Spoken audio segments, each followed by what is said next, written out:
what's up guys? For today, andito po ako sa Terminal 1 at ako po ay nagatid ng pupunta ng US. Bali girlfriend po yun ang aking ng pinsan misis. Bali bayo ko po sa pinsan yun. Then yung kanya pong jowa ay galing ng US. So ako rin po ang sumundo. So ngayon po pabalik na ng US yung kanyang jowa. Hindi ko na po inanod, maiiyain sila sa video.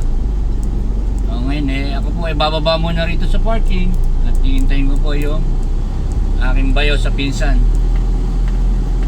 Alas 12:30 pa po yung flight niya.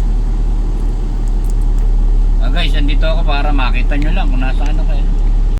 Baba po ako ngayon dito sa papunta ako ng parking ng Terminal 1 at doon ko na lang po sila hihintayin. Ito yung malungkot na saddest part po ito, yung pag-alis. Pagka umuwi po, syempre mixed emotion to at saka saya ng mga darating, makikita yung pamilya. Yung ganito po ang pagkakataon, saddest part naman to. Gawa ng iiwanan naman niya yung mahal niya sa buhay. At matagal na naman po sila magkikita. Almost 7 years po sila bago nagkita dahil LDR po yan. Isang nasa US at saka isang nasa Pinas. So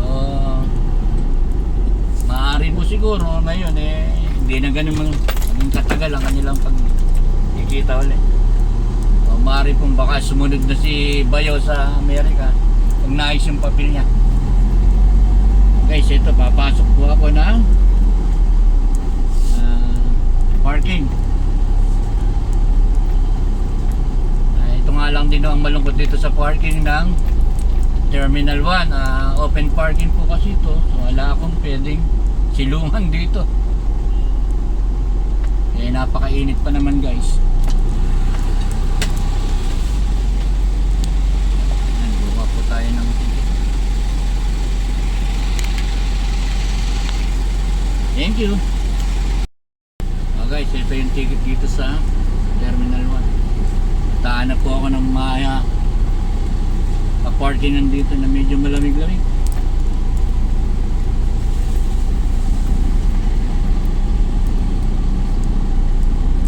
Ilang beses na rin po ako rito nakasundo at nakapaghatid sa Terminal 1 na ito. Pero mostly po sa Terminal 3 ako ang nakakasundo. Bihira po kasi yung rito. Yung iba ho kasi doon na sa Terminal 3 bumababa, lumalapag.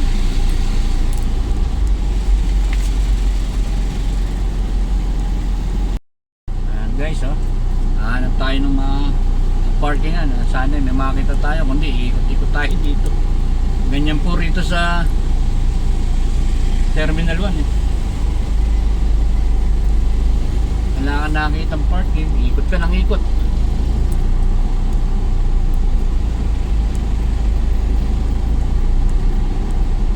Salamat lang po minsan na sasakyan dito.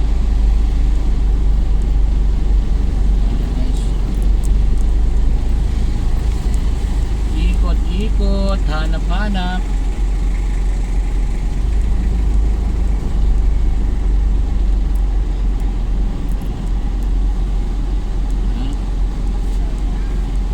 Hanap po tayo ng mapaparkingan. Wala naman po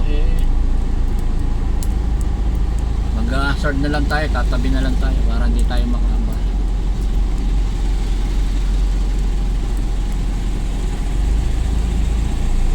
Yun, wala pa rin po tayo nakikita.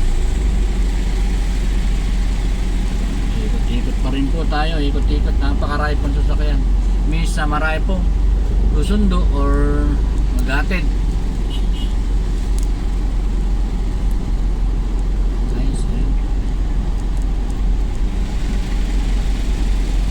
For the meantime po ito muna ako din. Okay, mag-CCR muna.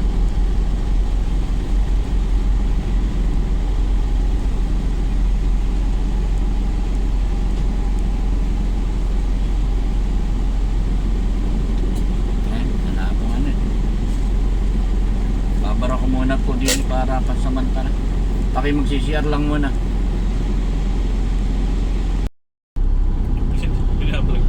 I-upload natin, i-upload ko mamaya. Guys, ayan o, kami po ay galing na ng Terminal 1. So, inatahak naman namin ngayon yung daan po papuntang Andrew.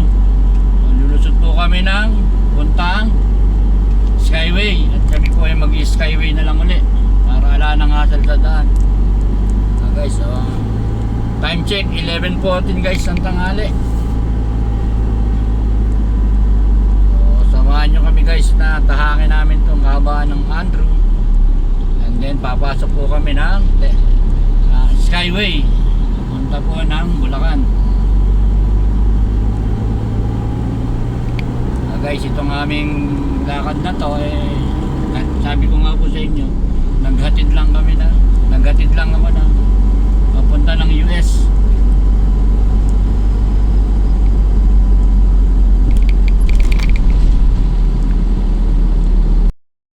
Guys, ayun yung anak ng hinatid. Makita ka nga BJ, makita naman ni Gladys. Ayan po yung sinasabi ko sa inyo, 7 years LDR. Bitin na bitin po yung oras nila kasi halos 24 days lang ba? 26. 26 days lang po yung naging bakasyon ng kanyang. Pakita ka lang. Vlog niya Rodi yan. Vlog natin yan, makikita ka ni... Tanggalin mo yung ano mo para mag-hi ka. Para mapanood ka ni Mami. Ilalagay natin to sa YouTube mo. So mapapanood ni Mami yan pagka senior ni Tito Vince kay Mami. So guys, yan po yung anak ni Gladys. Gladys nga po pala yung pangalan ng Mami ni natin. At ito pong kanyang Joe Walker, si BJ.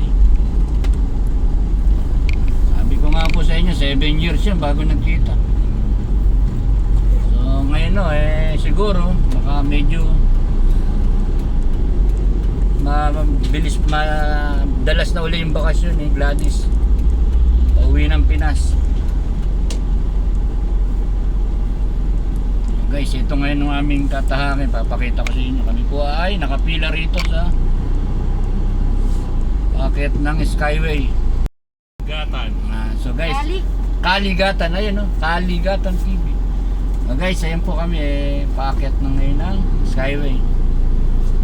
Unfortunately po, ala nang laman yung aking RFID card. So, kami po ay babayad ng cash.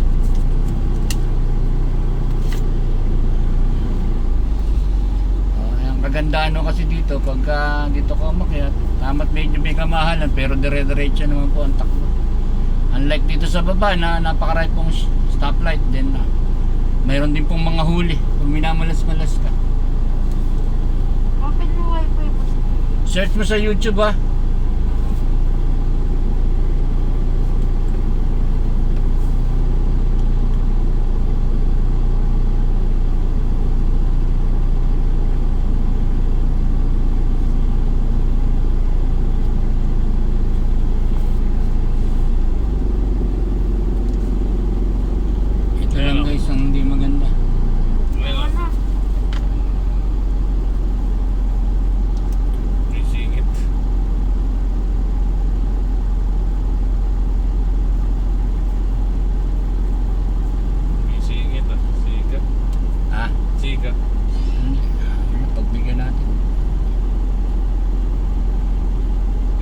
pasingitin yun kaya ang guys, sa tama naman yung mga ugali ng ibang Pilipino. So pag hindi ka mapagbigay at mahina ang pasensya mo, siyempre kagalitan lang. So ala naman po tayo mapapala pag gano'n. So pagbigyan na lang natin. Hindi naman po natin kukuhan kung pagbibigyan natin. Itong kita pepla. Ayan guys, so tandaan nyo, ito po yung mga mahilig pagsisingit. Ayan, tingnan nyo po yung plaka, baka po masingitan din kayo nyan. Lumagay po sa hindi tamang linya pagkayari sumingit. Shoutout po sa nagmamaneho nito.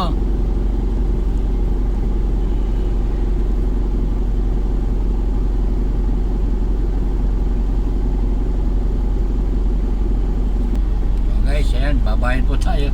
Ang pera po natin ay 1,000. Pero 35 lang po yung babayad natin. Wala tayong barya.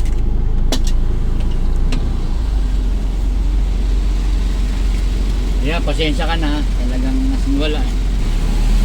Malarga na. So, papasok na po kami ng Skyway.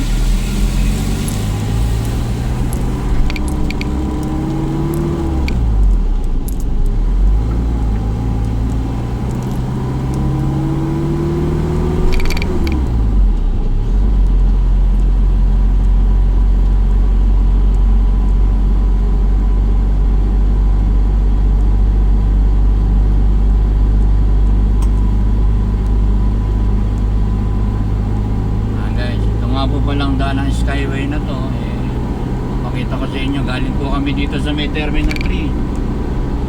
Ayan guys,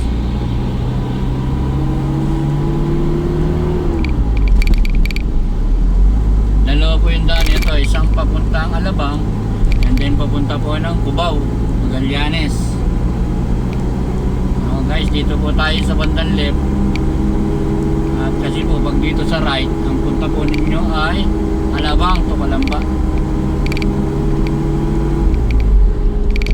Guys,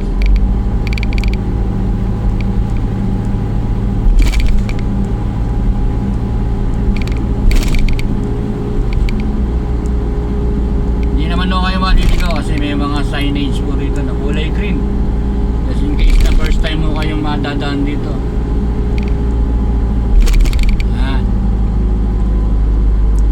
Sabi ko nga po sa inyo, yung pa right turn papunta po yan ng Calamba. Eri po papuntang Makati at Balintawak. Ito po ang daan namin.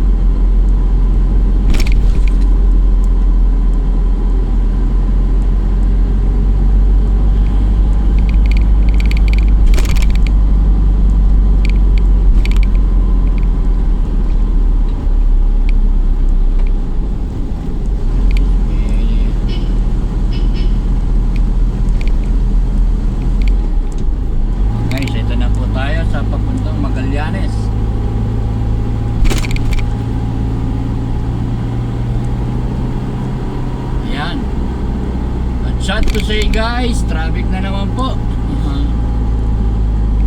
Hindi ko po alam kung bakit traffic.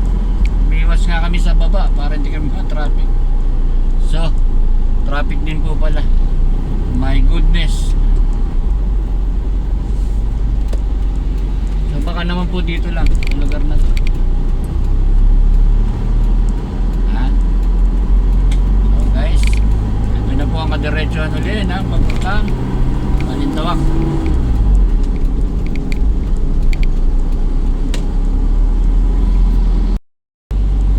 So kami po guys ay ngayon ay papauwi na. So hanggang dito na lang siguro yung aking video. Ito naman po Skyway, napanood nyo na sa ibang video ko na. So, sa lahat po ng susupport, salamat. Again po, pasuyo naman po ng isang comment, share, subscribe na rin po kayo at always hit the notification bell para po lagi kayong updated sa aking mga upcoming video. Again guys, mabuhay and God bless. Subscribe to my channel.